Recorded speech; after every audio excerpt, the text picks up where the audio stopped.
Hello friends, नमस्कार। मैं प्रियंका स्वागत करती हूँ आप सभी का आपके अपने चैनल टारगेट टीचर जॉब। तो दोस्तों यहाँ पर आज हम डीएलएड थर्ड सेमेस्टर का सामाजिक अध्ययन देखेंगे। तो दोस्तों यहाँ पर हम इन्फॉर्म करना चाहते हैं कि आपका अध्याय नंबर 1 जो हमने देखा था भारत में मुगल साम्राज्य के विषय में, और उसके अंतर्गत हमने देखा था मुगल साम्राज्य, बाबर, हुमायूं तथा शेरशाह के मध्य युद्ध, शेरशाह सूरी, हुमायूं की वापसी, अकबर, जहांगीर, शाहजहां, औरंगजेब और मुगल साम्राज्य का पतन और मुगल साम्राज्य के पतन के कारण। तो दोस्तों ये सारी चीज़ें आपके अध्याय नंबर 1 में थी। और आज हम देखेंगे अध्याय नंबर 2 जिसमें हम देखेंगे मुगल कालीन प्रशासनिक, सामाजिक, सांस्कृतिक, कलात्मक एवं आर्थिक योगदान। तो दोस्तों ये पूरा हम देखेंगे। तो चलिए यहाँ पे देखते हैं। सबसे पहले मुगल कालीन प्रशासनिक व्यवस्था। दोस्तों यहाँ पर हम देखें मुगल सम्राटों ने निरंकुश राजतंत्रात्मक शासन प्रणाली को लागू किया था और राज्य का सर्वोच्च सम्राट अथवा बादशाह हुआ करता था। सम्राट प्रजावात्सल खलीफाओं से स्वतंत्र तथा न्यायप्रिय एवं प्रधान सेनापति हुआ करते थे। तो दोस्तों यहाँ पर हम बात करें, जो सम्राट होते थे वो कहीं ना कहीं प्रजा को प्यार करने वाले, प्रजा का ध्यान रखने वाले होते थे। और अगर हम बात करें तो मुगल काल में न्यायप्रिय शासक भी थे। अगर हम बात करें अकबर की या फिर जहांगीर की, तो ये सब शासक कहीं ना कहीं अपनी लोकप्रियता अगर उस समय इनको मिली थी तो उनकी अपनी न्यायप्रियता की वजह से, या फिर हम कहें लोगों को एकजुट रखने की वजह से ही मिली थी। तो दोस्तों यहाँ पर हम बात करें केंद्रीय अधिकारी की, चूँकि हम पढ़ रहे हैं मुगल कालीन प्रशासनिक व्यवस्था। क्लियर? तो इसके अंतर्गत हम सबसे पहले देखेंगे केंद्रीय अधिकारी कौन कौन से थे। सम्राट केंद्रीय अधिकारियों की सहायता से शासन करता था और संबंधित अधिकारी अपने विभाग की देखरेख किया करते थे। और प्रमुख अधिकारी इस प्रकार हैं। तो दोस्तों चलिए देखते हैं इसमें केंद्रीय अधिकारी में कौन कौन से अधिकारी आते हैं। इसमें सबसे पहला वकील, वकील मुतलक। वकील बादशाह के पश्चात शासन का सबसे बड़ा अधिकारी होता था। सबसे बड़ा अधिकारी कौन होता था? वकील, जिसको वकील मुतलक कहते थे। क्लियर? यहाँ पर हम देखें बाद में भी यही अधिकारी वजीर के नाम से जाना जाने लगा था। तो दोस्तों यहाँ पर वकील को और किस नाम से जाना जाता था? वजीर के नाम से। क्लियर? सम्राट की अनुपस्थिति में यही प्रशासनिक उत्तरदायित्व संभालता था और इसे अन्य मंत्रियों की नियुक्ति करने अथवा पदच्युत करने का अधिकार प्राप्त था। तो दोस्तों यहाँ पर हम बात करें तो सम्राट के अलावा या फिर सम्राट की अनुपस्थिति में इस मंत्री को ये सारे अधिकार प्राप्त थे कि वो अन्य मंत्रियों की नियुक्ति भी कर सकता है और उन्हें पद से हटा भी सकता है। क्लियर? आगे हम देखें तो अकबर ने इस पद को समाप्त कर दिया था, किंतु यह सम्राट और अन्य अधिकारियों के बीच एक महत्वपूर्ण कड़ी थी। तो दोस्तों ये जो पद था वजीर का, इसको अकबर ने समाप्त कर दिया था, किंतु यह जो सम्राट और अन्य अधिकारियों के बीच का एक महत्वपूर्ण कड़ी थी। दोस्तों अब हम चलते हैं यहाँ पर। नेक्स्ट पदाधिकारी है मीर बख्शी। यह सैन्य विभाग का अध्यक्ष होता था। मीर बख्शी यानी कि सैन्य विभाग का जो अध्यक्ष होता था उसका क्या नाम था? उसको किस पद के नाम से जाना जाता था? मीर बख्शी के नाम से। तथा सेना पर नियंत्रण भी यही रखता था और बड़े बड़े मनसबदारों को वेतन देना, सैनिक तथा घोड़ों की हुलिया का लेखा जोखा रखना और इसके प्रमुख कार्य थे। सैनिक की सैन्य शिक्षा की व्यवस्था भी यही अधिकारी करता था। तो दोस्तों यहाँ पर हम बात करें तो इस पदाधिकारी का सबसे प्रमुख कार्य क्या था? सैन्य विभाग का ये अध्यक्ष होता था, ठीक, मीर बख्शी, और साथ ही ये मनसबदारों को वेतन देना और सैनिकों तथा घोड़ों की हुलिया का लेखा जोखा रखना और इसके अलावा सैन्य शिक्षा की व्यवस्था भी इसी अधिकारी का ही कार्य था। क्लियर? तो यह हमने देखा क्या क्या, मीर बख्शी देख लिया और वजीर देख लिया। अब हम आगे चलते हैं। यहाँ पर देखिए दीवान। यह शाही कोष का प्रबंध तथा उसका हिसाब किताब देखता था। तो दोस्तों जो शाही कोष का प्रबंध और उसका हिसाब किताब देखता था उसको क्या कहा जाता था? दीवान। और कर वसूली की मात्रा भी यही अधिकारी निश्चित करता था। किस तरह से कितना कर लेना है इसकी मात्रा भी दीवान ही निर्धारित करता था। क्लियर? अब हम आगे चलते हैं। मुख्य काजी। राज्य का सबसे बड़ा न्यायाधीश सम्राट होता था। वह प्रत्येक बुधवार को न्याय करता था। तो दोस्तों यहाँ पर हम बात करें, ये मुख्य काजी ये भी केंद्रीय प्रशासन का एक हिस्सा था। एक पद था। तो दोस्तों राज्य का सबसे बड़ा न्यायाधीश सम्राट होता था, लेकिन वह प्रत्येक बुधवार को न्याय करता था। सभी मुकदमों का निर्णय बादशाह नहीं करता था।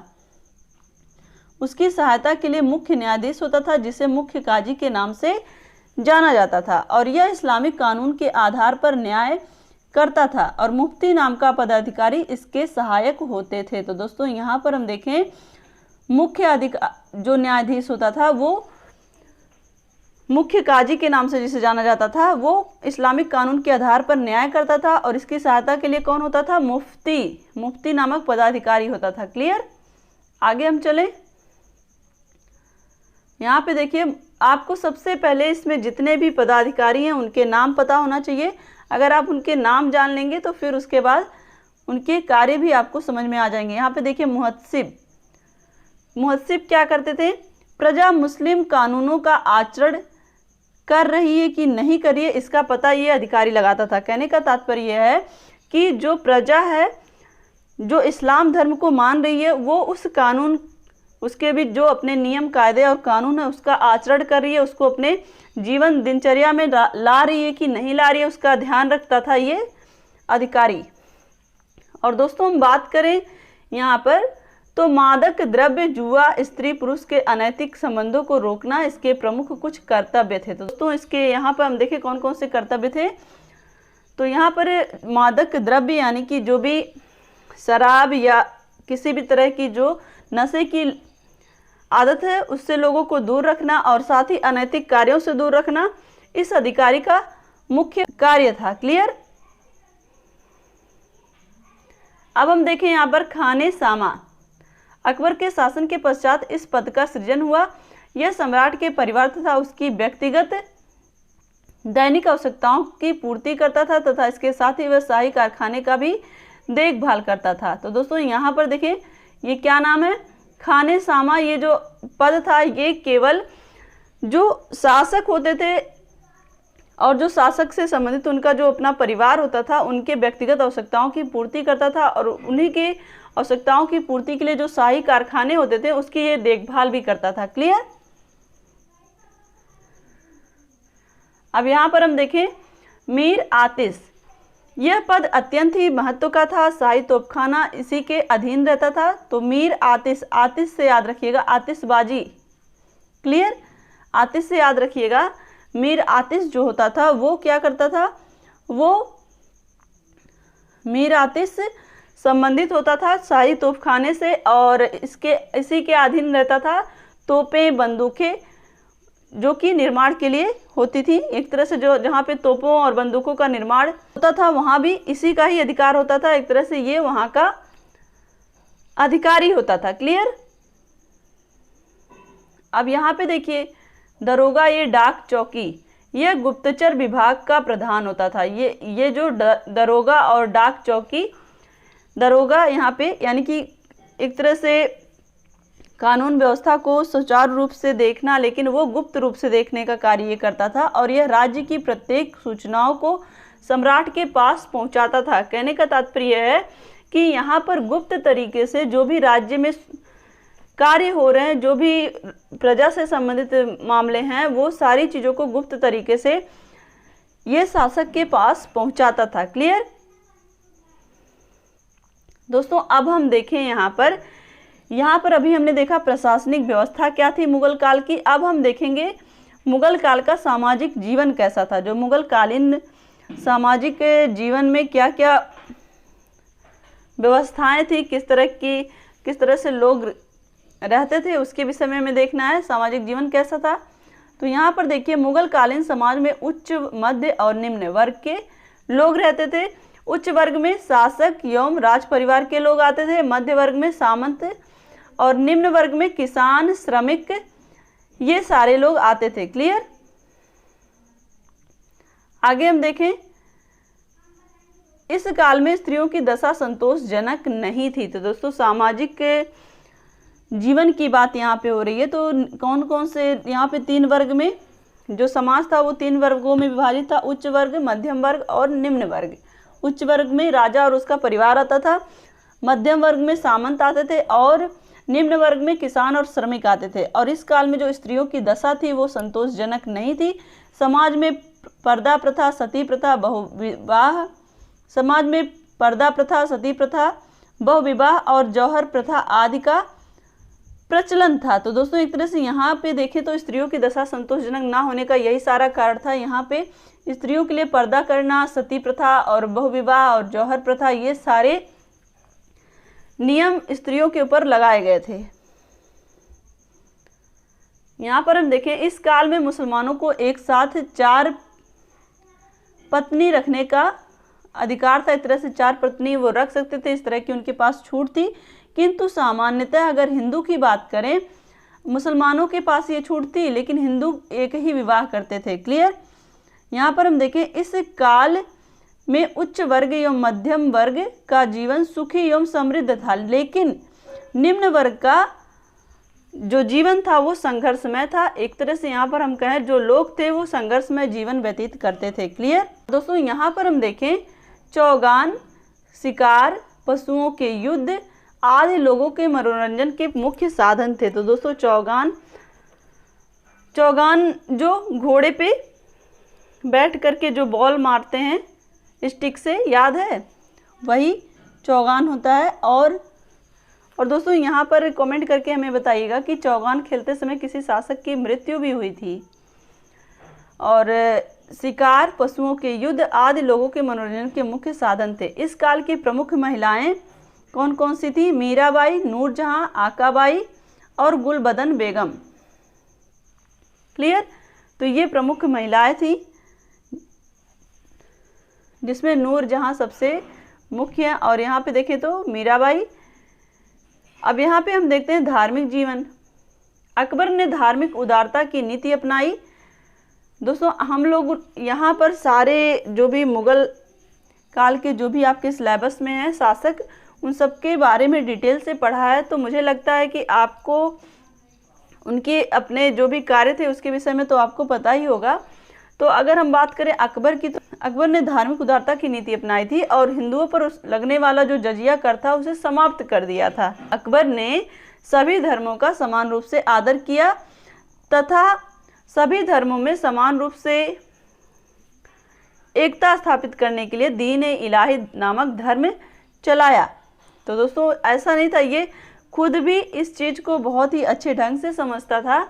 इसने दीन ए इलाही धर्म क्यों चलाया था? क्योंकि ये कहीं ना कहीं जो भी उस समय के जो भी आसपास के शासक थे उन सबको एकजुट करने का इसने प्रयास किया। और साथ ही यहाँ पर हम बात करें तो इसने यही रीजन था कि बहुत ही दिनों तक शासन किया। और दोस्तों यहाँ पर हम बात करें तो इसने एक धर्म भी चलाया था दीन ए इलाही नाम से, और जिसका ये खुद समर्थक था। अब हम देखते हैं यहाँ पे साहित्यिक जीवन। मुगल वंश का संस्थापक बाबर स्वयं तुर्की एवं फारसी का बड़ा विद्वान था। तो दोस्तों सबसे पहले हमने देखा था ना मुगल वंश का संस्थापक कौन था? बाबर था। और ये स्वयं भी बहुत ही विद्वान था। इसने तुर्की और फारसी भाषा का इसे बहुत ही अच्छा ज्ञान था और बाबरनामा उसकी प्रसिद्ध रचना है। इसने तुजुक ए बाबरी अपनी आत्मकथा जो लिखी थी उसका क्या नाम था? तुजुक ए बाबरी। और दोस्तों इसकी आत्मकथा को अब्दुल रहीम खान खाना ने फारसी भाषा में अनुवाद किया था। और यहाँ पर हम आगे देखें तो गुलबदन बेगम का हुमायूं नामा, अबुल फजल द्वारा लिखित अकबरनामा एवं आईने अकबरी आदि इस काल की प्रसिद्ध रचनाएं हैं।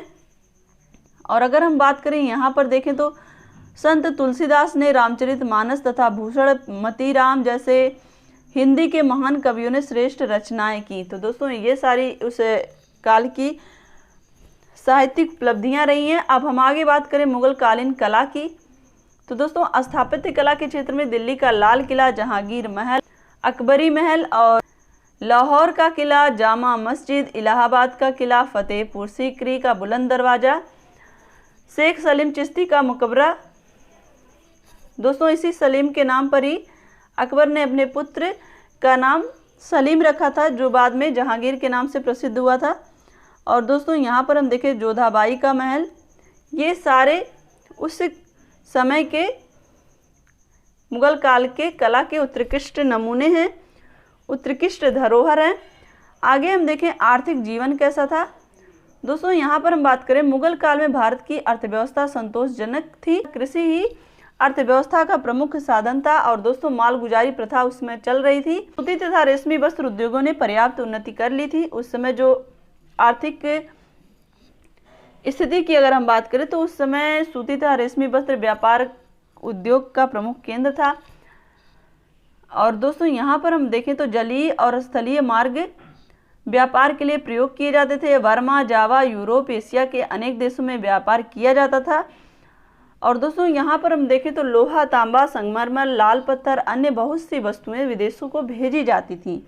और उस समय के जो प्रमुख बंदरगाह थे वो लाहौर था, सूरत था, खंभात था, कालीकट तथा कोचीन, ये प्रमुख बंदरगाह थे उस समय के। तो दोस्तों ये सारी चीज़ें हमने देखी। आशा करती हूँ कि ये सारी चीज़ें आपको समझ में आई होंगी। तो एक बार फिर से हम लोग गाइज कर लेते हैं। तो यहाँ पर सबसे पहले हम देखें मुगल कालीन प्रशासनिक व्यवस्था, जिसमें हमने देखा मुगल कालीन प्रशासनिक व्यवस्था में केंद्रीय अधिकारी के अंतर्गत हमने देखा वकील, जो कि बादशाह के पश्चात शासन का सबसे बड़ा अधिकारी होता था और ये मंत्रियों की नियुक्ति भी कर सकता था और उन्हें हटा भी सकता था। और दोस्तों उसके बाद है मीर बख्शी सैन्य विभाग का अध्यक्ष होता था और ये सैनिकों की सैन्य शिक्षा का व्यवस्था, ये सारी चीज़ें सैन्य विभाग से संबंधित सारे निर्णयों को ये लेता था और सैन्य विभाग में जो भी आवश्यकताएं थी उसकी पूर्ति, उसका लेखा जोखा, सारी चीज़ें यही रखता था। और दोस्तों उसके बाद हम देखें दीवान, जो कि शाही कोष का प्रबंध करता था और उसका हिसाब किताब रखता था। क्लियर। और दोस्तों यहाँ पर हम बात करें कर वसूली की मात्रा भी यही निर्धारित करता था। और उसके बाद हम देखें मुख्य काजी, राज्य का सबसे बड़ा न्यायाधीश तो सम्राट होता था, लेकिन सम्राट के बाद जो मुख्य न्यायाधीश होता था वो मुख्य काजी के नाम से जाना जाता था और इसकी सहायता के लिए कौन होता था? मुफ्ती होता था। आगे हम देखें तो मुहत्सिब प्रजा मुस्लिम कानूनों का आचरण कर रही है कि नहीं, इन सब चीज़ों की ये देख रेख करता था कि इन सब चीज़ों पर ये अधिकारी निगरानी रखता था और प्रजा में मादक द्रव्य, जुआ, स्त्री पुरुषों के अनैतिक कार्यों, इन सब चीज़ों के संबंधों में ये रोक लगाता था। क्लियर। और उसके बाद दोस्तों है यहाँ पे खाने सामा, जो अकबर के शासन के पश्चात इस पद का सृजन हुआ था और यह सम्राट के परिवार और उसकी व्यक्तिगत दैनिक आवश्यकताओं की पूर्ति करता था। यानी कि यहाँ पर जो भी शाही घराने से संबंधित जो भी आवश्यकताएं होती थी उसके लिए जो शाही कारखाने होते थे उसकी देखभाल करता था। और उसके बाद हम बात करें मीर आतिश की, तो मीर आतिश का कार्य मुख्यतः था तोपखाने इसी के अधीन थे। और दोस्तों यहाँ पर हम बात करें तो तोपों और बंदूकों का निर्माण मीर आतिश ही करवाता था। और दरोगा, ये चौकी या गुप्तचर विभाग का प्रधान होता था और ये राज्य की प्रत्येक सूचनाओं को सम्राट के पास पहुंचाता था। यहाँ पर देखिए दरोगा, ये चौकी, यानी कि ये गुप्तचर विभाग से संबंधित था। क्लियर। अब यहाँ पर हम देखें सामाजिक जीवन मुख्यतः 3 विभागों में विभक्त था। उच्च, मध्य और निम्न। उच्च वर्ग शासक एवं राज परिवार के लोग रहते थे, मध्यम वर्ग में सामंत रहते थे और निम्न वर्ग में किसान और श्रमिक रहते थे। तो ये सारी चीज़ें थी और स्त्रियों की दशा बहुत अच्छी नहीं थी। और उस समय पर्दा प्रथा, सती प्रथा और बहुविवाह, जौहर प्रथा, ये सारी चीज़ें प्रचलन में थी। और दोस्तों हम बात करें तो मुसलमान एक साथ 4 पत्नी रखने की छूट थी मुसलमानों को। जो हिंदू थे वो केवल एक ही विवाह करते थे। और इस काल में उच्च वर्ग एवं मध्यम वर्ग का जो जीवन था वो सुखी था, लेकिन जो निम्न वर्ग था वो उसका जीवन संघर्षमय था। और दोस्तों यहाँ पर हम बात करें तो चौगान, शिकार और पशुओं के युद्ध, ये सारी चीज़ें मनोरंजन का साधन थी। और उस समय की जो प्रमुख महिलाएं थी वो मीराबाई, नूरजहां, अक्काबाई, गुलबदन बेगम प्रमुख महिलाएं थी। और बात करें हम धार्मिक जीवन की, तो अकबर ने धार्मिक उदारता की नीति अपनाई थी। उसने दीन इलाही धर्म चलाया था और उसने जजिया कर समाप्त कर दिया था। लेकिन यहाँ पर दोस्तों हमें देखिए, यहाँ पर हमें धार्मिक जीवन के बारे में अगर देखें तो अगर इसके अपोजिट हम देखें तो औरंगजेब ने जजिया कर लगा दिया था और एक तरह से उसे कट्टर मुसलमान माना जाता था। उसने हिंदू मंदिरों को तुड़वा दिया था। तो दोस्तों यहाँ पर हमें केवल पॉजिटिव चीज़ों को दिखाना है। क्लियर। आगे हम देखें तो साहित्यिक जीवन, मुगल वंश का संस्थापक बाबर स्वयं तुर्की एवं फारसी का बड़ा विद्वान था। उसने अपनी आत्मकथा तुजुक-ए बाबरी स्वयं मातृभाषा तुर्की में उसने लिखा था। और दोस्तों यहाँ पर हम देखें तो इसके अलावा उस समय के जो प्रमुख कवि या लेखक थे तो तुलसीदास, जिन्होंने रामचरितमानस की रचना की, और भूषण, मतीराम जैसे हिंदी के महान कवियों ने श्रेष्ठ रचनाएं की। और यहाँ पर हम देखें तो मुगल कालीन कला के बारे में, तो अगर हम बात करें लाल किला, जहांगीर महल, बरी महल, लाहौर का किला, जामा मस्जिद, इलाहाबाद का किला। और दोस्तों अगर हम बात करें बाबर के विषय में, तो बाबर ने भी उद्यान और बाग बगीचे को लगवाने का बहुत शौक। दोस्तों अगर हम बात करें तो उसकी मृत्यु के बाद उसे आराम बाग में ही तो दफनाया गया था। तो ये सारी चीज़ें चूंकि हम लोग डिटेल में पढ़ चुके हैं, तो मुझे नहीं लगता कि इसको बहुत ज़्यादा आपको बताने की ज़रूरत है। और उस समय फतेहपुर सीकरी में का बुलंद दरवाज़ा, या फिर बात करें शेख सलीम चिश्ती का मकबरा, जोधाबाई का महल, ये सारी प्रमुख इमारतें थी। और आर्थिक जीवन की बात करें तो उस समय की जो अर्थव्यवस्था थी वो संतोषजनक थी। कृषि अर्थव्यवस्था का प्रमुख साधन था। और माल गुजारी प्रथा उस समय भी चल रही थी, माल गुजारी प्रथा। और शुद्धिता रेशमी वस्त्र उद्योगों ने पर्याप्त उन्नति कर ली थी, ये सारी चीज़ें। और बात करें तो उस समय जो व्यापार था वो भारत के बाहर भी, जैसे बर्मा, जावा, यूरोप, एशिया के अनेक देशों में व्यापार किया जाता था। और लोहा, तांबा, संगमरमर, लाल पत्थर, अन्य बहुत सी वस्तुएं विदेशों को भेजी जाती थी। और प्रमुख बंदरगाह की अगर हम बात करें तो लाहौर, सूरत, खंभात, कालीकट तथा कोचीन थे। तो दोस्तों ये सारी चीज़ें हमने पूरे मुगल कालीन प्रशासनिक, सामाजिक, सांस्कृतिक, कलात्मक और आर्थिक योगदान के विषय में देखा। तो दोस्तों नेक्स्ट क्लास में हम देखेंगे आपका अध्याय नंबर 3 जो है मराठा शक्ति का अभ्युदय। क्लियर? तो दोस्तों वीडियो को लाइक कर दीजिएगा और कमेंट के माध्यम से हमें जरूर बताइएगा कि हमारा ये प्रयास आपको कैसा लगता है। साथ ही अगर आप चैनल पर नए हैं तो प्लीज़ चैनल को सब्सक्राइब करके बेल आइकन बटन को जरूर प्रेस कर दीजिएगा, जिससे हमारे सभी वीडियोज की नोटिफिकेशन आपको मिल सके। तो इसी तरह से आप अपनी मेहनत जारी रखिए, अपना ध्यान रखिए, अपनों का ध्यान रखिए और अपने आसपास सफाई बनाए रखिए। तो जुड़ने के लिए थैंक यू सो मच। जय हिंद।